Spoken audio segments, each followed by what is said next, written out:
अंकुर mission यानी am के सभी साथियों को एएम यानी अभिजीत मोहब्बे का सादर नमस्कार।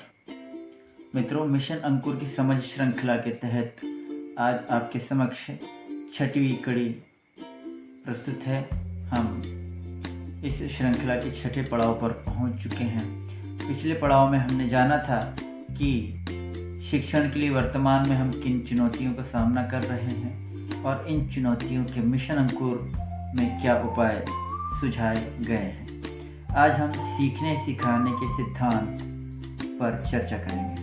तो मित्रों, आज हम जो बात करने वाले हैं सीखने सिखाने के सिद्धांत स्केप फोल्डिंग के बारे में। आपके लिए ये शब्द नया है लेकिन अपरिचित नहीं, और फेस टू फेस मोड में विकास खंड स्तरीय 5 दिवसीय प्रशिक्षण में आप सभी इस शब्द से परिचित हो चुके हैं।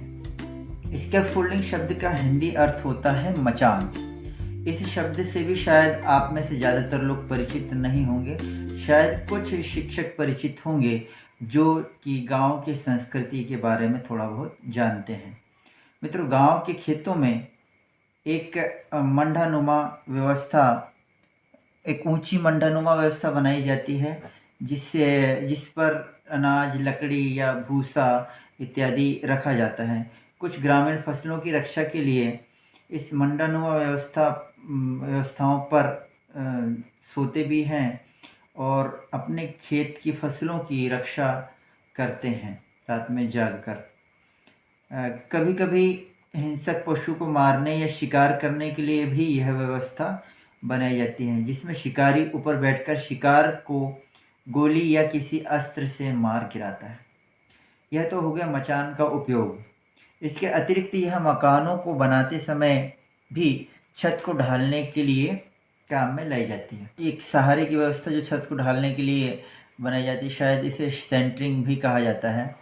और कभी कभी मजदूरों या मिस्त्रियों के काम करने के लिए लकड़ी पटिया आदि की सहायता से दीवार आदि बनाने के लिए या प्लास्टर वगैरह करने के लिए एक व्यवस्था बनाई जाती है जिस पर चढ़कर वो लोग काम करते हैं। यह सारी चीज़ें मचान कहलाती है। दोस्तों, शायद आप सोच रहे होंगे कि मैं इन सब का पढ़ाई लिखाई से क्या संबंध बताने वाला हूँ, है ना। यह सारी चीज़ें तो पढ़ाई लिखाई से संबंधित नहीं है, लेकिन इसमें जो व्यवस्था बनाई जा रही है, एक सहारे की व्यवस्था जिसे हम स्केप फोल्डिंग कह रहे हैं, तो इसका उपयोग पढ़ाई लिखाई में यानी अंकुर मिशन में इसका उपयोग किया गया है। देखिए, आप सभी में से अधिकांश लोगों ने साइकिल चलाना तो सीखा ही होगा, तैरना भी सीखा होगा। तो शुरुआत में अवश्य ये आपको किसी ने ऐसे व्यक्ति ने सिखाई होगी जिसे यह सब आता रहा होगा। शुरू में उस व्यक्ति ने आपको वह करके दिखाया होगा और उसके बाद या तो फिर आपने उसे करते हुए देखा होगा। उसके बाद उसने आपको सहारा देकर कुछ समय तक साइकिल चलाया होगा या तैरने में मदद की होगी। जब आप अभ्यास कर करके निपुण हो चुके होंगे तो आपने उस व्यक्ति का सहारा छोड़ दिया होगा या उस व्यक्ति ने आपको सहारा देना छोड़ दिया होगा और सिर्फ निर्देश दिए होंगे। और कुछ समय के बाद आपके निपुण हो जाने पर उसकी सहायता की आवश्यकता भी पूरी तरह से समाप्त हो चुकी होगी और आप स्वतंत्र रूप से साइकिल चलाने या तैरने में निपुण हो चुके रहे होंगे, सक्षम हो चुके होंगे। मित्रों, हम सब अक्सर इसी तरह सीखते हैं।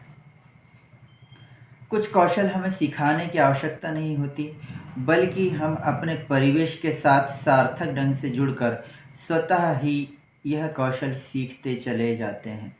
समाज में रहने वाला प्राणी अक्सर सामाजिक क्रियाकलापों को देखकर, सुनकर या अभ्यास करके सीखते जाते हैं, किंतु कुछ कौशल ऐसे होते हैं जिनको किसी कुशल सहयोगी की आवश्यकता की सहायता से ही सीखा जा सकता है, जैसे माता पिता, शिक्षक, बड़े भाई बहनों या मित्रों से। कुछ उदाहरण जैसे हमने भी देखे। अतः कुछ कौशल सिखाने के लिए किसी न किसी कुशल व्यक्ति की मदद की आवश्यकता होती है। विभिन्न शोधों ने यह प्रमाणित किया है कि पढ़ना लिखना सीखने में बच्चों की मदद करने के लिए स्केप फोल्डिंग की प्रक्रिया बहुत कारगर है। हम इसे अपनी कक्षाओं में कभी कभी उपयोग भी करते रहे हैं। इस प्रक्रिया के प्रारंभ में शिक्षक की भूमिका अधिकतम होती है, जो धीरे धीरे घटती चली जाती है और अंत में बच्चे स्वतंत्र रूप से कार्य करने लगते हैं। इसे मैं करूं यानी आई डू, मैं करूं, हम करें यानी वी डू, और तुम करो यानी यू डू, इन 3 चरणों में बांटा गया है। आइए इन चरणों को समझने का प्रयास करते हैं। मैं करूं, यह जो घटक है इसमें शिक्षक नए कौशलों को स्वयं करके दिखाते हैं या बच्चों को नए कौशल की अवधारणा, अर्थ अथवा तरीके खुद से समझाते हैं। हम करें, बच्चे और शिक्षक साथ में मिलकर अभ्यास करते हैं। इस हम करो घटक में बच्चे और शिक्षक या सिखाने वाला व्यक्ति दोनों साथ साथ कार्य करते हैं। आप करें, बच्चे स्वयं से सीखी गई या समझी गई दक्षता का अभ्यास करते हैं। इसमें शिक्षक की मदद कम होती है, हालांकि ज़रूरत पड़ने पर मदद की जा सकती है।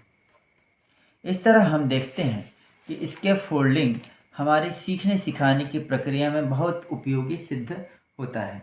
ध्यान रखिए, इसका उद्देश्य बच्चों को स्वतंत्र रूप से कार्य करने में सक्षम बनाना है, ना कि उन्हें सदा मदद की आवश्यकता महसूस हो ऐसा बनाना।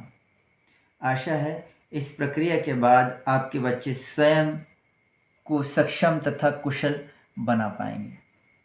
उम्मीद है आपको आज के वीडियो से बहुत कुछ सीखने को मिला होगा। यदि वीडियो अच्छा लगा हो तो लाइक एवं शेयर कीजिए और इस श्रृंखला के सभी वीडियोस पाने के लिए चैनल को सब्सक्राइब करना ना भूलें। वीडियो निरंतर पाने के लिए बेल आइकन को दबाएं।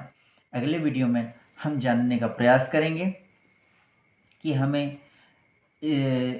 मिशन अंकुर के तहत क्या क्या सामग्री प्राप्त होगी और उनके उपयोग क्या क्या होंगे। मिलते हैं अगली कड़ी में, तब तक के लिए नमस्कार।